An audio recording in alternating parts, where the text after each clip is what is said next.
الله الرحمن الرحيم کتێبخانەی دەنجی ڕۆشنایی ئەم بەرهەمەتان پێشکەش دەکات. کتێبی بەناو قورئانیەکان، ناسنامەی کتێب بەناو قورئانیەکان، نووسینی یونس باویانی، ڕێخستن و تاییب فەرهاد ساڵح، تیراژ 1000 دانە، نۆرە و ساڵی چاپ یەکەم 1438 کۆچی بەرامبەر بە 2007 میلادی. کۆی ژمارەی لاپەڕا 140 لاپەڕا. کارە هونەریەکان هاوکار محەممەد حەسەن، خوێندنەوەی هێمن گەردی.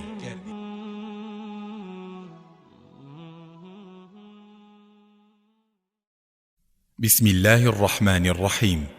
لاپەڕا 3. پەروەردگار لە سوڕەی النەحل ئایەتی 44 دەفەرمێت: بالبينات والزبر وأنزلنا إليك الذكر لتبين للناس ما نزل إليهم ولعلهم يتفكرون. پەروەردگار لە سوڕەی النیسا ئایەتی 59 دەفەرمێت: يا أيها الذين آمنوا أطيعوا الله وأطيعوا الرسول وأولي الأمر منكم فإن تنازعتم في شيء فردوه إلى الله والرسول إن كنتم تؤمنون بالله واليوم الآخر ذلك خير وأحسن تأويلا. پەروەردگار لە سوڕەی النور ئایەتی 63 دەفەرمێت: لا تجعلوا دعاء الرسول بينكم كدعاء بعضكم بعضا قد يعلم الله الذين يتسللون منكم لواذا فليحذر الذين يخالفون عن أمره أن تصيبهم فتنة أو يصيبهم عذاب أليم. پێشکەش بێ بە لاپەڕا 4. پێشکەشە بە پێغەمبەری پێشەنگ و پێشەوامان صلى الله عليه وسلم کە بەو پەڕی لێبڕاوی و ئەمانەتەوە ڕۆڵی گەیاندن تەبلیغی پەیامی پەروەردگار و ڕۆشنکردنەوە تەبەیونی دەقەکانی قورئانی پیرۆزی بینیوە. پێشکەشە بە هەموو ئەو سەحابە و تابعین و فەقیه و فەرمودەناسانەی کە ژیانیان تەرخان کرد لە پێناورد و درشتی سنەتی پێغەمبەر صلى الله عليه وسلم، بەنووسینەوە و کۆکردنەوە و شەن و کەوکردن و گەیاندنیان بەنەوەکانی دوای خۆیان. پێشکەشە بە تەواوی ئەو زانا و نووسەرە ڕۆشن فکرانەی کە ئازایانە و زانستیانە وەرامی هەموو ئەو تاقم و گروپ و کەسانیان داوەتەوە و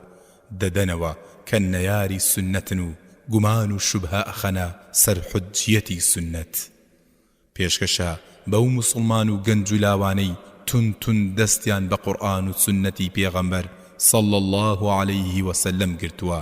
ڕەشەبای شوبهات و شەهەوات بە هیچ کلۆجێک کاریان تێناگات. پێشکەشە بە هەموو ئەوانە پێشکەش بێت. خوێنەری بەڕێز ئەم تڕاکە بە کۆتا هات. پێشەکی لاپەڕا 5. الحمد لله رب العالمين والصلاة والسلام على المبعوث رحمة للعالمين سيدنا ومقتدانا محمد صلى الله عليه وسلم وعلى آله وصحبه أجمعين. لەوەتەی خۆری دوای پەیامی خوا شەبەقی داوە لە نێو دورگەی عەرەبی و زۆر بە خێرایی ڕووناچەکەی لە گۆی زەوی بە نێو گەلانی جێتیدا بڵاوی کرد. دژمنانی پەروەردگار بۆی لە کەمیندان و بە هەموو شێوە و کلۆزێک دژایەتی و نەیاری دەکەن لە چەندین بەرەو ڕەوت و گروپ و تاقم و تەیار تا دوایی پێک دێن.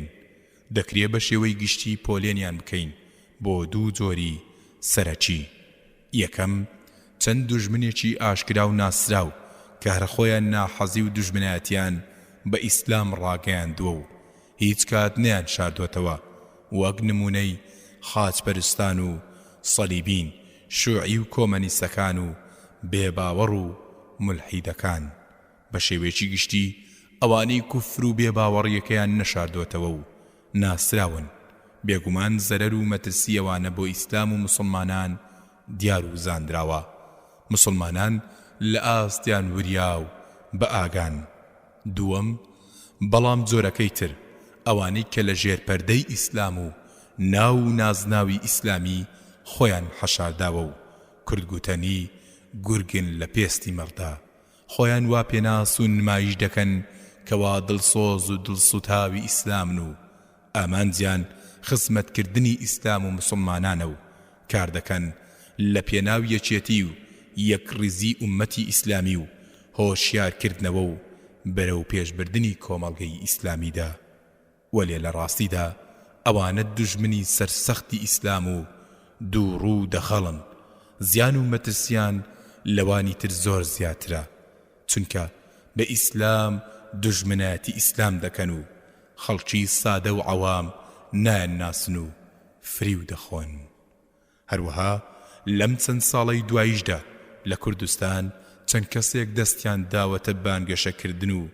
برەودان بە بیرۆکەی نامە و هاوردەکراو بەتایبەت لە نێو گەنجان و لاوانی مسلمان بیرۆکەیەک تا سەر ئێسقان نامۆ بە ڕۆح و ناوەڕۆکی دوا هەمین پەیامی خوا و نامۆ بۆ ئیسلام خوازان ئەو بیرۆکەیەش بریتیە لە ئیکتیفاکردن بە قورئان و نکۆڵیکردن و حجیەتی سنەت و ڕەتکردنەوەی بە شێوەیەکی گشتی هەروەها ئاراستەکردنی خەڵکی بۆ فەرامۆشکردن و پشتکردنە سنەت و فڕێدان و وروژاندنی چەندین گومان و چەواشەکردنیان بە چەندین قسەی بریقەدار و نازانستی و فریودەر نەک هەر ئەوەندە بەڵکو لە هەوڵدان بۆ جیاکردنەوەی پێغەمبەر صلی الله عليه وسلم لە قورئان بەڕاشکاوی دەڵێن ئەبێ قورئان دوور بخەینەوە لە پێغەمبەر و فەرموودەکانی پێغەمبەر صلی الله عليه وسلم واتە ئەوەندە لار و لە دەر و گوماناوین وەک چۆن هەندێک گروپ و تاقمی دەستە خوشکیان بۆ چەواشەکردن و گومڕاکردنی خەڵکانێک بانگەشەی ئیسلام بلا مەذاهب ئەکەن وەکو قادیانیەکان ئەو تاقمەش واتە بەناو قورئانیەکانیش بانگەشە بۆ ئیسلام بلا محەممەد دەکەن مەبەستیانە لەم ڕێوە ئامانجە گڵاوەکانیان بەدەست بهێنن لەوانە خاڵیکردنەوەی ئاینی ئیسلام لە هەموو تەفسیر و لێکدانەوەیەک جگەل لە تەفسیرەکانی خۆیان تا بتوانن بە ئاسانی کەسانێکی سادە و عەوام چەواشە و سەرگەردان بکەن لادان و نهێشتنی هەموو ئەو عیبادەت و پەرستن و حکمە شەرعیانەی کە لە ڕێگای سنەتەوە جێگیرکراون و سەرچاوەیان گرتووە خەڵک خستنە نێو جێژا و تاریشی گومان و دوودڵی و سارکردنەوەیان لە دینداری و بەندایەتی و گومڕاکردنیان زەمینە سازی بۆ جێگرتنەوەی تەفسیرە نامە و لار و نازانستیەکەیان تەنانەت بە باشتر و لە پێشتر ناساندنی لە تەفسیر و بەیانەکەی پێغەمبەر صلی الله عليه وسلم و تەفسیرکردنەوەی دەقە قورئانیەکان بەپێی میزاج و حەز و ئارەزووی خۆیان سەرقاڵکردنی مسلمانان بەو گەمەلاوەچیانە و خەریکردنیان بە خۆیان و وەرام و وەرامکاری و دوورخستنەوەیان لە سەکۆ و گۆڕەپانی ململانەی سیاسی و ئابووری و شارستانی و ژیاریدا و ڕێنەدان بەیەکبوون و یەکڕێزیان جابەندە لە سەرداوای بەشێک لە زانا و بانخوازی برا و هاوکار و هاوشاری هەستا بە ئامادەکردن و نووسینی ئەم نووسراوەی بەردەستان وەک هەوڵێک بۆ ناساندن و وەرامدانەوەی بەشێک لە گومانەکانی تاقمی ناوبراو خزمەتێکی بچووکیش بەڕێ و ڕێبازی پێغەمبەری خۆشەویست صلی الله عليه وسلم لە پەروەردگاری خاوەن هێز و بەخششی بێسنووری ئەپاڕێمەوە کە مسلمانان زیاتر هیدایەت و ئاشنا بکات بە ئاینی بێخەوشی خۆی کە لە قورئان و سنەتی دروست بەرجەستە دەبێت تا ئەوەندە هۆشیار و چاوکراوە بن بە کەس چەواشە نەکرێن و بە هیچ فریو نەخۆن وإن الله لهادي الذين آمنوا إلى صراط مستقيم. يونس باویانی 28/2017 هەولێر. خوێنەری بەڕێز ئەم تڕاکە بە کۆتا هات. قورئانیەکان چێن و مەنهەجیان چییە؟ لاپەڕا 8. قورئانیەکان یان ئەهلی قورئان بەو تاقم و تەوژمە ئیسلامیە دەگوترێ کەوا قورئان بە تاکە سەرچاوە و مەزدەری ئیمان و عەقیدە و یاسادانان و تەشریع دەزانن. هیچ کامێک لە سەرچاوەکانی تری شەریعەتی ئیسلامی بەلای ئەوانەوە مایەی قبوڵ نییە. بەشێکیان بە خۆیان دەڵێن یان حەز دەکەن پێیان بگوترێ مسلیمونە حونەفاء، وەک ئاماژەیەک بۆ ڕەتکردنەوەی تێکڕای مەذهەب و مەدرسەکانی تر. ئەوان فەرمودەکانی پێغەمبەر صلی الله عليه وسلم السنە وەرناگرن و کاری پێناکەن. هەروەها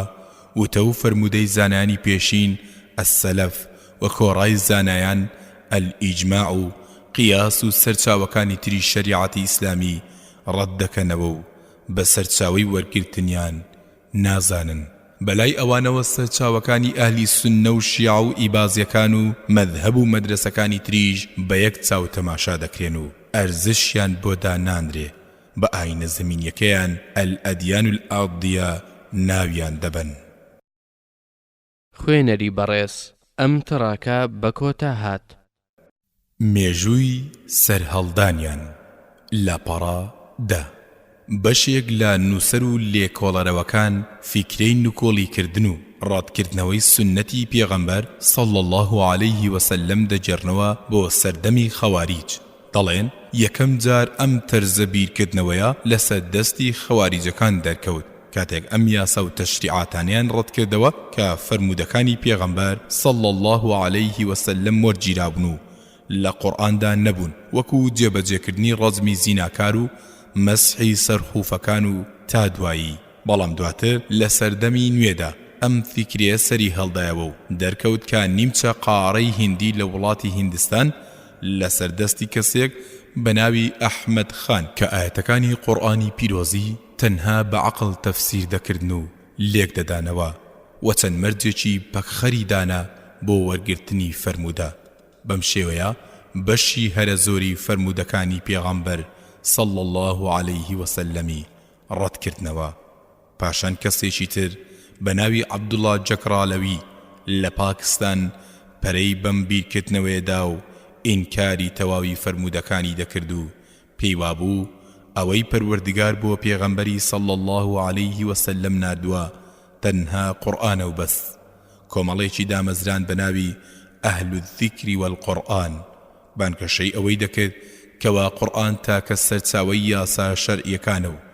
لەمبارەوە کتێب گەلێکی زۆری نووسی و بڵاو کردەوە. هەروەها کەسێکی تر بە ناوی ئەحمەدەدین ئامر تەسەری دامەزرێنەری کۆمەڵەی ئوممەت المسلیمە هەمان فیکرەی هەڵگرت و بانگەشەی بۆ کرد. لە دواییدا غوڵام ئەحمەد پەروێز بووە ڕێبەری فکرەکە و دەستی کرد بە بانگەشە و بەرگری لێکردن و بۆ ئەو مەبەستە گۆڤارێکی بە ناوی طلوع الئیسلام دەردەکرد تا ئێستا ژی لەگەڵدا بێت. لە هیندستان ئەم جۆرە بزوتنەوانە بوونیان هەیە. پاشان ئەم فیکرە و تێڕوانینە بۆ بەشێک لە دەوڵەتە ئیسلامیەکان گوازرایەوە. هەندێک لە ڕابەر و سەرکردەکانیان کۆچیان کرد بۆ ڕۆژ ئاوا و لەم وڵاتانەی خۆر ئاوا نیشتە جێبوون. دیارترین کەسایەتیەکان دیارترین ئەو کەسایەتیانەی کە بانگێشەکار و بەرگریکاری ئەم ئاڕاستەیان بریتین لە یەکەم دکتۆر ئەحمەد سوبحی مەنسوور لە میسر، دووەم عەبدوڵڵا سەعید المشتەهەری لە میسر، سێیەم حەسەن فەرحان ئەلمالیکی لە سعودیا، چارەم ئیمادەدین دەباغ لە سوودان، پێنجەم مستەفا کەمال مەهدەوی لە لیبیا، شەشەم عەلی حەسەن ئۆرێت لە لیبیا، حەفتەم محەممەد ساڵح بن نور لە جەزائیر، هەشتەم محەممەد طالبی لە تونس، نۆیەم محەممەد شەحڕور لە سووریا، دەیەم عەدنان ڕوفاعی لە سووریا، تێبینی لە کوردستانیش لێرە و لەوێ ناوی هەندێک کەسایەتی دێ کە سەر بەم ڕەوتە بن، بەڵام لە ڕاستیدا تا ئێستا هیچ کامێکیان ئەمەیان پڕشڕاست نەکردوێتەوە، تەنانەت نکۆڵیشی لێ دەکەن. خوێنەری بەڕێز ئەم تڕاکە بە کۆتا هات.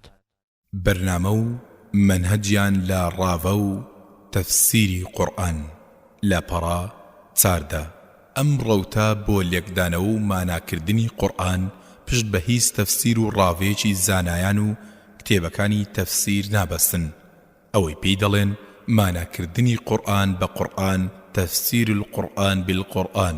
ئەو مانایانەی کە بە ڕاشکاوی وشەکان دەیبەخشن، تەنها بەوەندە ئیکتیفا دەکەن و بەبێ گەڕانەوە بۆ فەرموودە و هۆکارەکانی دابەزین، ئەسباب النزول و ناسخ و منسوخ و لۆچوونی زانایانی پێشین و تەواوی ئەو لێکدانەوانەی نێوکتێبەکانی تەفسیر، هەموو ئەوانە ڕەت دەکەنەوە و باوەڕیان بە هیچیان نییە. لە ماناکردنی ئاەتەکاندا ڕێگای عەقڵانیەت هەڵدەبژێرن و بەس، واتە تەنها پشت بە زانیاری و عەقڵی خۆیان دەبەستن. دەڵێن قورئان خۆی لە خۆیدا ئاشکرا و ڕوون و ئاسانە، چ ئاتاجێکی بە ماناکردن و تەفسیری زانایان و ئەموو ئەو هەیە.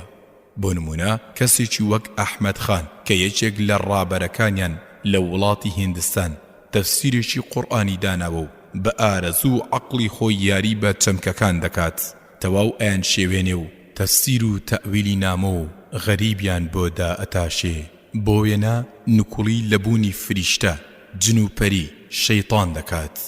لای وایە مەبەست لە فریشتەکان ڕەگەز و توخمەکانی سروشتە، وەک گڕکان و باو و باران و تادوایی، و مەبەست لە پەری و جنۆکە گیاندارانی دارستان و سەحراکانە، و هەروەها مەبەستیش لە چەمکی شەیطان هەوا و حەز و ئارەزوەکانی دڵ و دەروونە. ئەم کەسە بەهۆی ئەم چەواشەکاری و بیر و لۆچوونە نامە و هەڵانە ئینگلیزەکان خەڵاتیان کرد، مەدالیا و نازناوی خاوەنی ئەستێرەی هیندیان پێبەخشی. لە ئەنجامدا تەواو وازی لە بەندایەتی و نوێژ و ڕۆژوو هێناوە، لە جیاتی تەفسیرێکی تری قورئان ڕاوە و شەرحی ئینجیلی نووسیوە و بڵاو کردوتەوە. خوێنەری بەڕێز ئەم تڕاکە بە کۆتا هات. هەڵوێست و تێڕوانینیان بەرامبەر بە پێغەمبەر صلى الله عليه وسلم لە پەڕا 17. ئەوان بەرامبەر بە پێغەمبەریش صلى الله عليه وسلم هەڵوێستێکی نەرێنی و سلبیان هەیە. باوەڕیان وایە کەوا پێغەمبەر صلى الله عليه وسلم پارێزرا و مەعسووم نییە و مرۆڤێکە وەک ئەوانی تر، تەنها لەمەدا جوداوازە، ئەویش سروش وەحی بۆ هاتووە، بە بڕوای ئەوان ئاساییە هەڵە بکات یان ڕاست بێت و بیپێکێت لە ژیانیدا، تەنها لە پرسی گەیاندنی ئاەتەکانی قورئاندا نەبێت. لەمەدا پارێزراوە لە سەهوو هەڵەکردن لە دەقا قورئانیەکە، تەنانەت هەندێکیان شایەتمان هێنان و وتنی ڕسەی ئەشهەدو ئەنە محەممەدە ڕەسوول الله لەپاڵ ڕسەی ئەشهەدو ئەن لا ئیلاهە ئیلا الله، چ لە بانگدا بێت یا لە تەحیاتی نوێژ یان لە هەر کات و جێگایەکی تردا بێت، بە شیرک و جۆرێک لە هاوڵدانان بۆ پەروەردگار دەدەنە قەڵەم. هەروەها بڕوایان وایە بە موعجیزاتی هیچ کامێک لە پێغەمبەران عەلەیهیم ئەفضەل الصەلاتی وەسسەلام نییە، و ئەو موعجیزانەی کە لە قورئانیش دەهاتون تەفسیر و لێکدانەوەی مادیان بۆ دەکەن. تەواوی جۆرەکانی شەفاعەتی پێغەمبەر صلى الله عليه وسلم بۆ کەسانی گوناهکار ڕەت دەکەنەوە و قەناعەتیان پێ نییە. خوێنەری بەڕێز ئەم تڕاکە بە کۆتا هات. هەڵوێست و تێڕوانینیان بەرامبەر بە هاوڵان و ئەسحابدا لە پەڕا 19. بە هەمان شێوە باوەڕیان بەڕاستی و عەوداڵەتی هاوڵان ئەسسەحابە نییە و دەڵێن چونکە تەنها بەوەندەی ئەوان پێغەمبەر صلى الله عليه وسلم یان بینیوە و چاویان پێی کەوتووە، نابن بە کەسێکی ڕازگۆ و عادڵ و خاصڵەتی عەداڵەت بەدەست ناهێنن. هەروەها دەڵێن هاوڵان چۆن کەسی ئیماندار و چاکە خوازیان تیا هەبوو، بە هەمان شێوە کەسانێکی دووڕوو منافق و لاسار و فاسق و ئیمان کزیشیان لە نێودا هەبوون کەچی هەر ئەم قورئانەی کە ئەوان خۆیان بە ئاهلی ئەو ئەهل قورئانە ناو دەبن پەروەردگاری میهرەبان لە نێویدا موژدەی ڕەزامەندی و بەهەشتەکانی خۆی بە هاوڵان و ئەوانەیش کە بە دروستی و بەباشی شوێن ئەوان دەکەون داوە هەروەکو لە سوڕەی ئەتتەوبە ئایەتی ساد دەفەرمێت والسابقون الأولون من المهاجرين والأنصار والذين اتبعوهم بإحسان رضي الله عنهم ورضوا عنه وأعد لهم جنات تجري تحتها الأنهار خالدين فيها أبدا ذلك الفوز العظيم هروها پیغمبری پیشواش صلى الله عليه وسلم سيسد سرتايكا القرون الثلاثة الأولى أمتكي بباشترين نووجيل داناون هروكو دفرميت خير الناس قرني ثم الذين يلونهم ثم الذين يلونهم تنانات عبد الله كوري مسعود پروردگار لي رازي بيت لباري هاوڵە بەڕێزەکانی پێغەمبەری ئازیز صلى الله عليه وسلم دەفەرمێت هەر یەکێ لە ئێوە لە پێشەنگ و سەرمەشقێک ئەگەڕێ با هاوڵانی محەممەد صلى الله عليه وسلم بکاتە پێشەنگ و سەرمەشق بۆ خۆی چونکە ئەوان یەکەم دڵپاکترینی ئەم ئوممەتە بوون دووەم قوڵترین کەس بوون لە زانیاری سێەم کەمترین تەکەلوفیان هەبوو چارەم خاوەنی ڕاستترین ڕێو شوێن بوون پێنجەم لە باشترین حاڵدا بوون کۆمەڵێکن پەروەردگاری بەرزوبی هاوتا بۆ هاوڵێتی سوحبەی پێغەمبەرەکەی و بەرپاکردنی ئاینەکەی هەڵی بژاردون دەی ئێوەش پایە و چاکەی ئەوانتان لەبەرچاو بێ و بە دوای شوێنەوار و ڕێبازی ئەوان بکەون چونکە ئەوان لەسەر هیدایەت و ڕێگای ڕاست بوون خوێنەری بەڕێز ئەم تڕاکە بە کۆتا هات تێڕوانینیان بۆ باوەڕ الئیمان لاپەڕا 22 ئیمان و باوەڕ لای قورئانیەکان مانا دیارەکەی بریتێ لە ئاسایش و ئارامی الئەمن والئەمان لە مامەڵەکردن لەگەڵ خەڵکدا و لێمانە شاراوە و ناوەچەکەی بریتێ لە هەبوونی بیر و باوەڕ بە پەروەردگاری تاک و بێهاوڵ بڕیاردانیش لەسەر ئەم بیر و باوەڕە کە خەڵکی لەوەدا هەمویان وەک یەک نین و جوداوازن بەتەنها بۆ پەروەردگار دەگەڕێنەوە لە ڕۆژی دواییدا بۆیە ئەوەی گرنگە لە هەڵس و کەوت و مامەڵەی خەڵک لە نێو خۆیاندا بڕوا و متمانە و ئاشتی و ئاسایش زاڵ و بەرقەرار بێت بەو پێیە لای ئەوان بابای ئیماندار ئەو کەسەیە کە بێ زیان و سەلامەت و ئارام و لاشەڕە عەقیدە و بیر و باوەڕەکەی بابەتێکی تایبەتە بە پەیوەندیەکەی و بە پەروەردگاری کە لە ڕۆژی دواییدا بڕیار لەسەر هەمووان دەدات لەم ڕوانگەیەوە تەواوی سزاکانیان پەکخستووە و کاریان پێناکەن و شوکردنی ئافرەتی موسڵمان بە کەسێکی ناموسڵمان بەڕەوا و دروست دادەنێن ئەگەر لا شەڕ و مسالیم و ئاشتی خواز بێت قورئانیەکان کەسانێک نین لە زانایان و شارەزانی ئیسلام و دەرچووی نێوەندە زانستی ئیسلامیەکان تەنانەت پسپۆڕیەکەیان زۆر لەوە دوورە بەشێشیان دەرچووی ئەندازیاری ئەلهەندەسەن یان بازرگانی یان فەلسەفە یان نیاسا و تا دوایی ئەوان لە دوور و نزیک هیچ جۆرە پەیوەندیەکان بە زانستە ئیسلامیەکانەوە نییە بۆیە ڕاولۆچوونی ئەوان لە ڕووی زانستیەوە هیچ جۆرە بەها و ئەرزشێکی نییە چونکە لە دەرەوەی پسپۆڕی ئەواندایە لە نووسینەکانیان سەر لێ شێواندن و چەواشەکاریەکی زۆری کەسانی سادە و نەشارەزای بواری فەرموودەناسیەوە بەدی دەکرێت وا لەم جۆرە خوێنەرە دەگەێنن کە ئەوان بۆ دیڕاسە و توێژینەوەکانیان شێوازی زانستی و ئەکادیمی دەگرنە بەر کەسانێکی پەروەردگار فکری ئازاد و تێڕوانینی قوڵ و توانستی ساغکردنەوەی پرسەکانن چەندین وشە و دەستەواژەی بری قەدار و چەواشەکاری تر هاو شێوە بەکاردێنن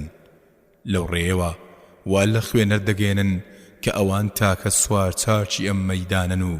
پێش ئەوان کەسێکی تر ئەم ڕۆڵەی نەبینیوە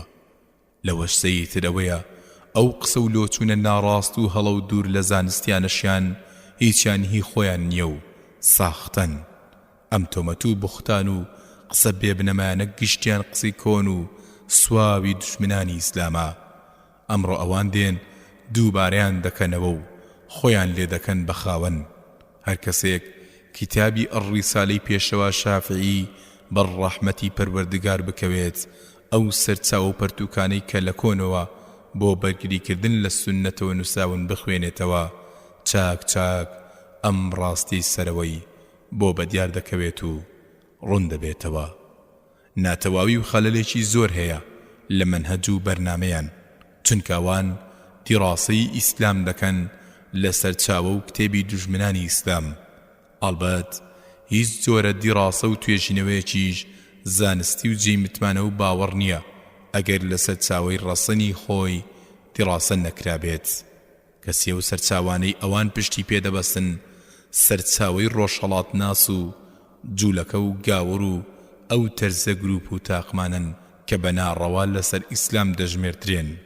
تەنانەت زۆرێک لە نووسری ئەم نووسراوانە بە کەسانی گومڕا و لادەر ناسراون خوێنەری بەڕێز ئەم تڕاکە بە کۆتا هات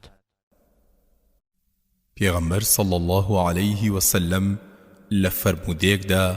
هەواڵی پەیدابوونی ئەو گروپ و تاقمانەی داوە لاپەڕا 25 پێغەمبەری پێشەوە صلی الله عليه وسلم هەواڵی پەیدابوون و سەرهەڵدانی ئاوا گروپ و تاقمێکی گومڕا و سەر لێ شێواوی داوە لە فەرمودەیەکدا کە میقدادی کوڕی مەعیدی کەڕب گێڕاویەتەوە و دەفەرمێ ئاگادار بن من قورئان و هاوشێوی قورئانم لەگەڵیا پێبەخشراوە ئاگادار بن نزیکە پیاوێکی تێری خۆشگوزەران لەسەر کورسی و قەنەفەی دانیشتووە و بڵێت بە تەنها دەست بگرن بەم قورئانە ئەوەی بینیتان لە نێویە بەڕەوا و حەڵاڵ دانراوە بە حەڵاڵی دابنێن ئەوەی بە یاساغ و حرامیشتان بینی بە حرامی دابنێن بەڕاستی ئەم فەرمودەیە هێمای ڕاستگۆیی پێغەمبەر صلی الله عليه وسلم بەڵگە و نیشانەی پێغەمبەرایەتیەتی و هەواڵ و پێشبینیەکەی سەبارەت بە دەرکەوتنی ئەم تاقمە گومڕایە وەک مانجی چواردە و ڕۆژی ڕووناک لە واقعدا دەدرەوشێتەوە تەنانەت زۆرێک بە وردی وەسفی کردوون کە ئێستا بەڕوونی لەواندا دەبیندرێت ئەمەش لەم وشە و گزارشتانەوە وەردەگیرێن کە دەفەرمێ یوشەک ڕەجوڵ شەعبان عەلا ئەریکەتیه وشەی شەبعان ئاماژەیە بۆ بێتوانایی لە تێگەیشتن و خراپ حاڵی بوون بەهۆی تێری و خۆشگوزەرانیەوە هەروەها عەلا ئەریکەتیه ئاماژێ بۆ ئەو گەمژەیی و غڕۆریەی کە پەیوەستی تێری و خۆشگوزەرانین مەبەستەکەوە کە ئەو تەرزە کەس و تاقمانە کەسانێکن کە لە ژیانیاندا زەحمەتی و ماندووبوونیەکیان لە گەڕان بە دوای پەیداکردنی زانیاری و تێگەیشتنی دروست نەبینیوە هەمیشە لە ماڵێکی گرم و ژیانێکی خۆش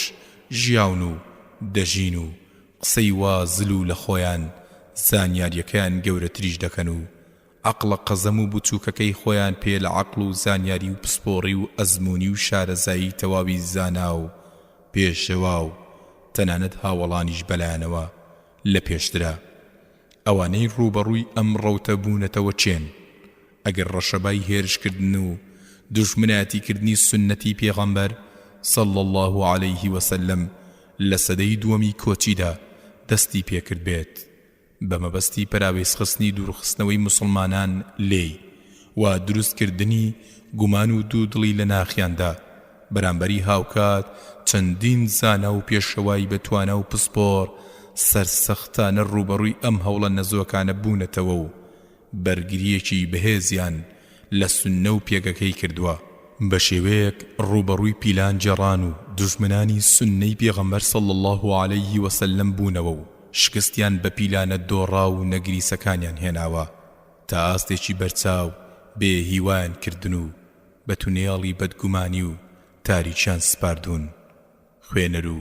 بیسەری سەنجین هەڵبەت هەوڵ و تەقەڵای زانایان هەمە چەشن و جۆرا و جۆرن. ئەتوانین بەم شێوەیە پۆڵێنیان بکەین. یەکەم بەشێکیان فەرموودە و دروست و سەحیحەکانیان جا کردوێتەوە لەوانی تر. دووەم هەندێکیان وریایی پێویستیان داوە لە فەرموودە لاواز و هەڵبەستراوەکان و مسلمانانیان لەوە ئاگادار کردوێتەوە. سێەم هەندێکی تریان کۆمەڵێ بنچینە و بناغەی تۆکمەیان داڕشتووە بۆ زانستەکانی فەرموودەناسی لە سەروی هەمووشیانەوە زانستی الجەرح و تعدیل. چارەم بەشێکی تریشیان ڕێگای بەرگریکردن لە سنەتی پێغەمبەر صلی الله عليه وسلم و وەرامدانەوەی نیارەکانیان هەڵبژاردرووە. بەنێوبانگترین ئەو زانا و پێشەوانەی کە بەرگریان کردووە و ڕۆڵی پێشەنجیان لەمڕۆ بینیوە بریتین لەمانەی خوارەوە. یەکەم پێشەوا شافعی ڕەحمەتی پەروەردگاری لێبێت کە لە ساڵی 204 کۆچی وەفاتی کردووە لە هەردوو کتێبە بەناوبانگەکەی الرسالە و اختلاف الحەدیثدا. دووەم زانای پایدار ئیبن قوتەیبە کە لە ساڵی 276 کۆچی وەفاتی کردووە لە کتێبی تەئویل مختلف الحەدیث. سێەم هەروەها پێشەوا تەحاوی کە لە ساڵی 321 کۆچی وەفاتی کردووە لە کتێبی مشکل الآثاردا. چارەم بە هەمان شێوە پێشەوا سیوطی کە لە ساڵی 911 کۆچی وەفاتی کردووە لە کتێبی مفتاح الجنة في تمسك بالسنة. خوێنەر و بیسەری سەنجین ئەمڕۆژ چەندە لە دوێنێ دەچێت. ئەوانەی لەم سەردەم و ڕۆژگاری ئێستایش هەڵگیری هەمان تێڕوانینی دوێنێن و هەمان قسە و لۆچوونی ئەوانە دووبارەی دەکەنەوە وەلێ خۆیان بە خاوەنی دادەنێن و وە قسەی خۆیان بە خەڵکی ساویلکە دەفرۆشنەوە. دێن بەم گومان و قسە کۆن و سواوانە هێرشی ناڕەوە و بێبنەما دەکەنە سەر سنەتی پێغەمبەری ئازیز صلی الله عليه وسلم. لەم هێرش و پەلامارانەدا تەواوی دژمنانی ئیسلام و هێزە گومڕا و شەرخوازەکانتیاندا بەشدار و دەست لە ملان و پشتیوانن. بەڵام سپاس بۆ پەروەردگاری باڵادەست گۆڕەپانەکە بۆ ئەوان چۆڵ نییە تاکو بە کەیفی خۆیان تەراتێنی تێدا بکەن درێژە بە چەواشەکاری گومڕایەکانیان بدەن. بەڵکو لەم ڕۆژگاری ئێستاشماندا ژمارەیەکی بەرچاو لە زانایان و پسپۆڕانی زانستە شەرعیەکان بەو پەڕی لێبڕاوەیەوە ڕاستیەکان ڕوون دەکەنەوە و گومانەکانیش دەڕەوێننەوە. ژیان و تەمەنی بەهاداریان لە پێناو بەرگریکردن لە سنەت و ڕێبازی پێغەمبەر صلی الله عليه وسلم سرف کردووە و بەڕێ کردووە. دیارترین ئەو زانایانش بریتین لە یەکەم شێخ محەممەد عەبدوڕەزاق حەمزە، دووەم شێخ عەبدوڕەحمان المعلمی اليەمانی، سێەم دکتۆر مستەفا سەباعی، چارەم دکتۆر محەممەد ئەبوو شەهبە، پێنجەم دکتۆر ئەحمەد عومەر هاشم، شەشەم دکتۆر عەبدوڵعەظیم مطعانی، حەفتەم دکتۆر تەها ئەلحەبیشی. هەروەها چەندین زانای دڵسۆزی تر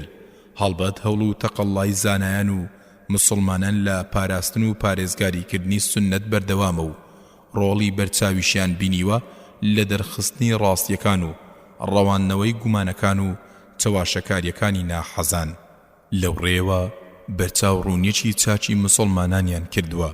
هەر بۆ وێنە هەندێک لەم هەوڵ و تێژینەوانە دەخەینە ڕوو. یەکەم السنة الإسلامية بين إثبات الفاهمين ورفض الجاهلين دكتور رؤوف شلبي. دوم دراسات في السنة وعلوم الحديث دكتور أحمد حسين محمد إبراهيم. سيم دفاع عن الحديث النبوي دكتور أحمد عمر هاشم. تارم تدوين والتوثيق السنة النبوية في حياة الرسول والصحابة دكتور جمال محمود خلف. بينجم هروها السنة النبوية بين كيد الأعداء وجهل الأدعياء حمدي عبد الله عبد العظيم الصعدي. الشبهات الثلاثون المثارة لإنكار السنة النبوية دكتور عبد العظيم إبراهيم محمد مطعني، حجية السنة ورد الشبهات التي أوثرت حولها، زانکۆی نێودەوڵەتی لە ئەمریکای لاتینی، چاپی تایبەت تا دوایی. خوێنەری بەڕێز ئەم تڕاکە بە کۆتا هات.